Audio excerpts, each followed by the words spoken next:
and welcome to the Bruce Channel. I'm Bruce. So grab your beverage of choice and hang on.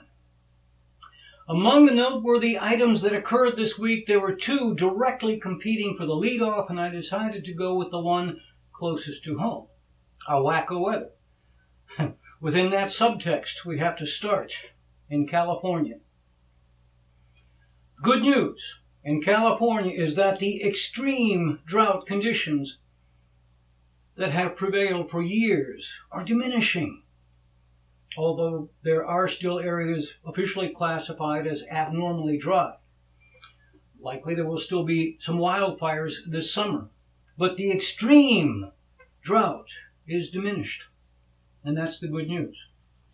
Of course, the reason it's diminished is bad news, and that is a series of powerful storms that swept in from the Pacific, all up and down the coast, Northern California, Southern California. Just this past week, San Jose was hit the hardest, lots of floods, lots of people had to be evacuated, and there were mudslides, and with the mudslides, some expensive homes went over the edge, and others are threatened from above, the mud coming down onto them. You know, we seem to be having these once-in-a-100-year storms a couple of times a year now. Last year, Louisiana, Texas, and West Virginia. And the year before that, South Carolina. Now, here where I live in central North Carolina, we again set record highs on Thursday and on Friday, some 20 degrees above where we ought to be. My winter jasmine still has some bloom. Its peak is typically late December through mid-January. But unprecedented in the time since I've lived here, the jasmine is still in bloom, and the forsythia is out. In the foreground here, this is the jasmine. In the background, that is the forsythia. They're not supposed to be out at the same time. And the lilies are emerging. And these, I have no idea what those are. Anyway, we're 3 weeks to a month ahead of schedule. First leaves are out, way too early. The Thursday, the same day that we set the record, I had to do my first mowing of the season. Not only was that the earliest ever, again, unprecedented for the first mowing, but I rode the tractor, shirtless and in shorts.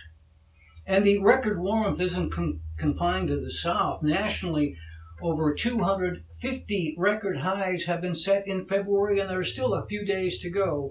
My going shirtless the other day is one thing, but I did not need to run the air conditioner. Not so elsewhere. 2 weeks ago, February 11th, the town of Magnum, Oklahoma, hit a record for February. That is the hottest it's ever been on any day in February. 99 degrees. There are also record temperatures in the 90s in Midland and Lubbock and Wichita Falls in Texas. And again, it's not only the South. The same day as I was shirtless, Boston broke its record, getting up to 68. And similarly to Magnum in Vermont, Burlington and Mount Peeler all broke February records, all-time February records. Denver so far has had 3 record highs, but in all of this, I think the most amazing stat is Wednesday's high in Milwaukee was 71 degrees. Record for the date. Yes, but big deal. It was the all-time record high in Milwaukee for any winter day. From the winter solstice in December to the vernal equinox in March, warmer than any day in any of those months in any year. Wacko weather. Last weather word. Maybe 10, 12 years ago, I once rode my bike on New Year's Day. It hit 42 degrees, and I thought, wow, what a great chance to ride out of the season. This year, there has been no out of the season. It's been too cold to ride some days, yes, but I don't think there's been a solid week when I didn't hear the roar. All right, the other big story this week, astronomers announced in the Aquarius constellation, when the moon is in the seventh, yeah, Jupiter, I digress. There is a star in Aquarius called TRAPPIST-1.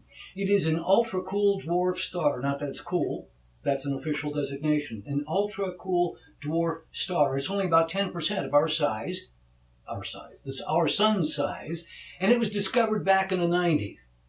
Then a couple years ago, in 2015, astronomers in Belgium discovered 3 Earth-sized planets orbiting TRAPPIST-1. And then just a few days ago, they announced finding 4 more. And what makes it really neat, they found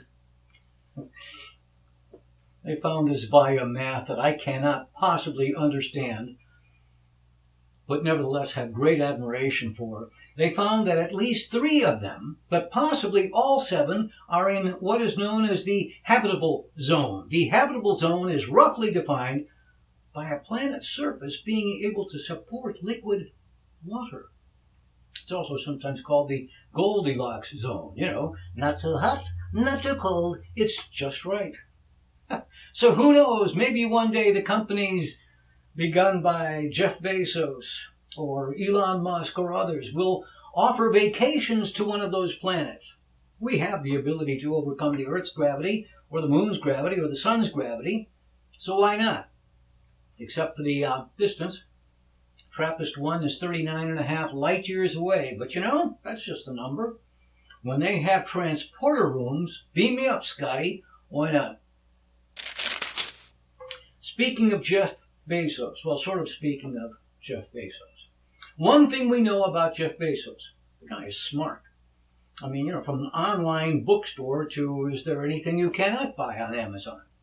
But part of their business model is to hire a service provider, whatever the service is. Then they develop their own, they use their own, and then they develop it more fully into an overcapacity in order to be able to sell it. In other words, to compete with the service that you once hired. They did that with data services. First, they hired others to run their IT, but then they developed a huge complex computing system. It tracks their own stuff, and it's very powerful, and lots of other big companies lease some of that computing power.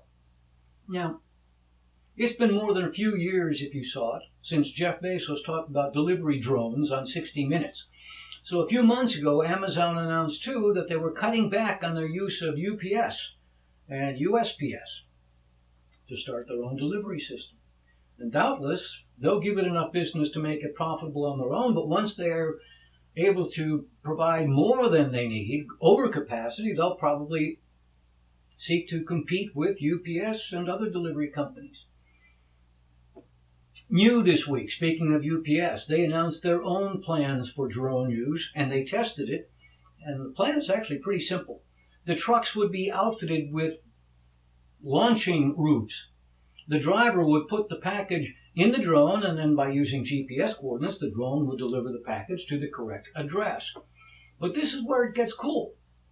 The driver isn't waiting around. He's going to make a different delivery, or 2, or 3, while the drone is off to an out-of-the-way address. And the drone knows where he is. It finds its way back to the truck because of GPS. It's pretty cool. Now, it's not yet operational. One reason is FAA rules. But the idea is one day, rather than have to take a couple of miles trip for some out-of-the-way delivery, maybe something rural, the drone could do it. Obviously, this isn't cheap to develop, so would it be worth it? UPS operates like 100,000 vehicles, and they estimate that if each truck saved just 1 mile a day, it would save them $50 million a year. Hey, let me tell you about my book, Shrink. Or wait, I can let others do it.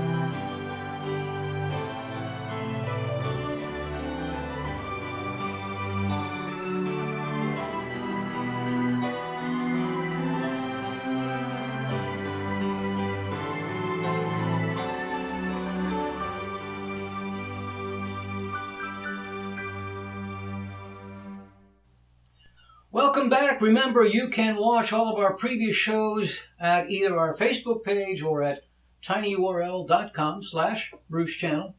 And you can write to us at thebrucechannel@yahoo.com. Speaking of writing, one viewer took enormous issue condemning several aspects to one segment of last week's show, and that's okay. My observation, comments, and conclusions are my own. No one will agree with all of my observations and conclusions, regardless of the topic. And in fact, it's been said that if two people always agree, one of them is redundant.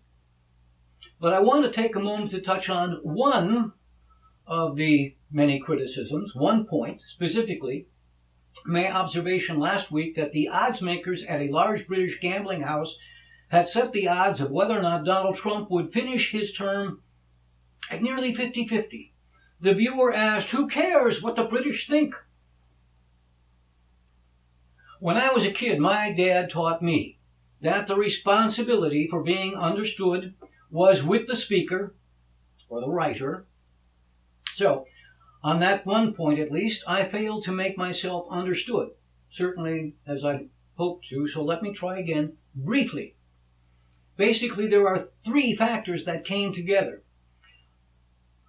I want to stress, I agree, certainly it doesn't matter what the British think in any real sense, any more than it matters whether or not this tie is red or blue or brown, or whether or not you prefer smooth or crunchy peanut butter. But I mention it because, one, in Great Britain, gambling is very much different than here in the States. It's regulated, yes, but in addition to casinos and lotteries, what you can legally bet on and what they publish, the odds on, is amazing. You can bet on whether or not it snows on Christmas. You can bet on which actress wins an Oscar tonight. You can even bet on whether or not she'll cry during her acceptance speech. All right, that's plank one. Two, the topic itself is highly unusual, whether or not he fulfills all his term, and I have to iterate this, if you missed last week, it excludes dying in office. That's not the bet. 8 presidents, nearly 18% of our presidents have died in office. But excluding death in office, only one wasn't in office on the last day of his term, or just over 2%. Publishing nearly 50-50 odds should have been a headline worldwide. And the third factor, the final leg of the tripod is there are no more ruthlessly objective observers to anything than odds makers. They are equaled only by actuaries. They may passionately love their mothers, but they are impassionate when setting their mother's odds of survival. And I thought that three-parted convergence to be remarkable. And so I remarked. Oh, I mentioned the Oscars. Sunday night, tonight. And that's everything I know about the Oscars this year. No, wait, I know one more thing. I'm not nominated for anything. Although I am invited to a live online party by IMDb. All right, last week in passing, I mentioned the Masters Golf Tournament coming in April, and we'll talk more about it as it draws nearer, but some thoughts. For the record, if you don't know, it is the only tournament of the 4 majors that is held every year at the same course, the Augusta National Golf Club in Augusta, Georgia. And it always takes place the first full week in April. And it is absolutely famous. Well, it's famous for a lot of things, but it is famous for its gorgeous, incredibly gorgeous landscaping, and in particular, the azaleas. They are always at the height of their blooming. So earlier we talked about the early spring, and you have to wonder, what does that do to the timetable for the azaleas? Won't they be past peak? Well, if they are, it won't be for lack of trying to prevent. The Augusta National Golf Club has lots of money, lots and lots and lots of money. And what they are probably already doing, and I am serious, they do this, is keeping plenty of ice on the ground around all the azaleas. They'll do that, keeping the ground below cooler and the air above ground cooler around the azaleas. And although I don't know that they do this, I'd not be shocked to learn that they have screening mechanisms deployed to limit the amount of sunshine that strikes the azaleas. You may have seen this previously. After all, it's had almost 2 million YouTube views. And I've seen it a few times, and I've pointed it out to a number of folks, but it never fails to lighten the mood, and I don't think I've ever shown it here. So take a look. Do it again, aren't you? Can try. 15 seconds, please. During what month of pregnancy does a woman begin to look pregnant? September. Something... Oh.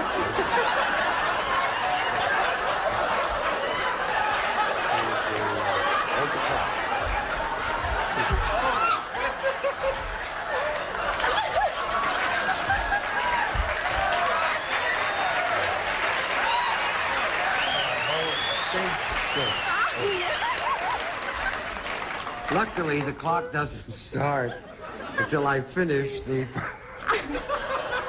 September, of course. It's so obvious, isn't it? It's kind of embarrassing. You have to reset the clock because I just laughed at her. And the rest of that, tell me when you're reset to 15. Now, we're going to allow her to... Well, should I continue now? Once... Okay, thank you. Well, obviously you'll take September. It's such a good month. Ready? Name something people wear that needs tying. A tie. A noisy bird. Canary. A food associated with Christmas. Cookies. Something kids fill with water. Balloons. Good girl. You mustn't do that to me, right? Oh. I think this is our 18th show, dear. You cannot give me lines like September because I don't think I'm going to be able to finish the next show coming up. What month of pregnancy does a woman look pregnant? September, you said. That's right. That's right. You notice that all women look pregnant in September. I don't know what it is. Anyway, our survey said... Name something people wear that needs tying. You said a tie. Okay, survey said. All right. Noisy bird, you said. Canary, survey said. 4. Food associated with Christmas, you said. Cookies, survey said. 5. Something kids fill with water. Balloon, you said. Survey said. There you go. Oh, thank you. Come on, Angel.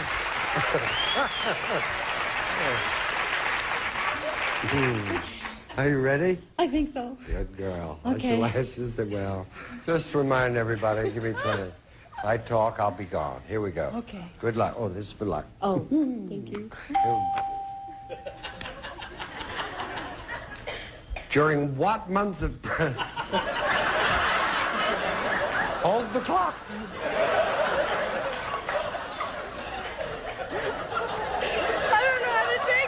I'm fine, we'll do it. Here we go. Okay. During what... I'm sorry, darling, because it is important. There's money involved here, but that's the second. I will, Okay. I'm trying to concentrate. All right. Okay. 20, got the 20 up, have we? Here we go. Hey, good luck. I told you good luck. Yeah, I know. Oh, fine, okay. Here we go. Okay. Sure, here we go. First question coming up.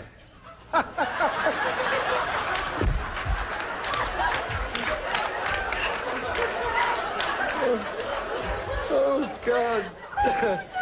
Oh, here we go, darling. No, this is got to be serious.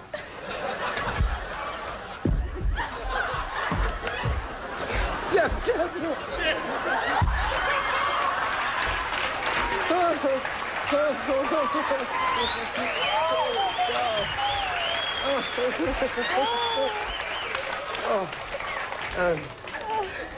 Oh, I'm sorry, Don. While you were away, they sang Walter Houston's recording of September song, and it's very emotional to me. I always cry when... Autumn leaf. Here we go. Time's up. Yes, I'm fine. No, I'll be fine. Here we go. Good. Okay. Truly. Okay. Good luck. Good luck. Okay. Thank you. During what month of pregnancy? Come on. Here we go. I'm dying to hear it. Maybe I shouldn't hear it. No, here we go. I'll do it. Okay. During what month of pregnancy does a woman begin to look pregnant? Third man. Name something people wear that needs tying. A necktie. Try again. A bow tie. Try A again. pass. A noisy bird. A cuckoo.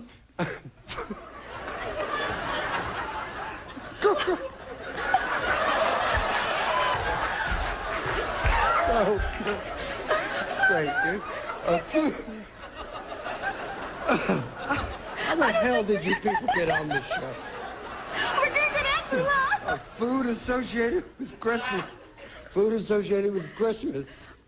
What the hell with that? A food associated with Christmas. Ham. Very good. And something kids fill with water. Balloons. Try again. A ball. A ball. Very turn around. Oh,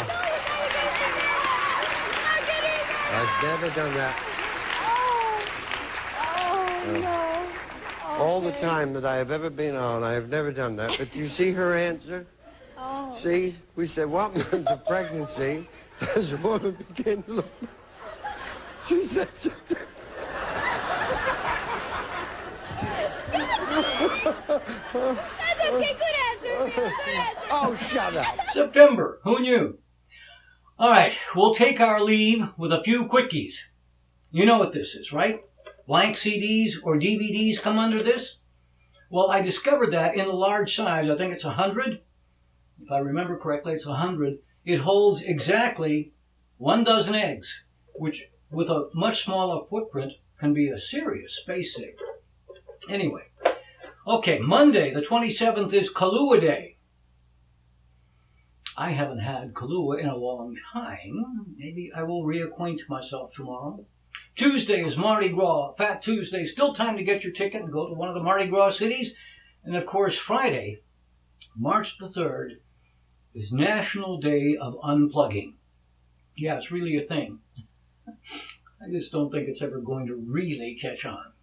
And of course, the following day is the only day of the year that is itself a command. And finally, this thought: a nut for a jar of tuna. Well, whether you unplug or not, or enjoy some Kahlua, or collect any beads, I hope your upcoming week is the best one you've ever had.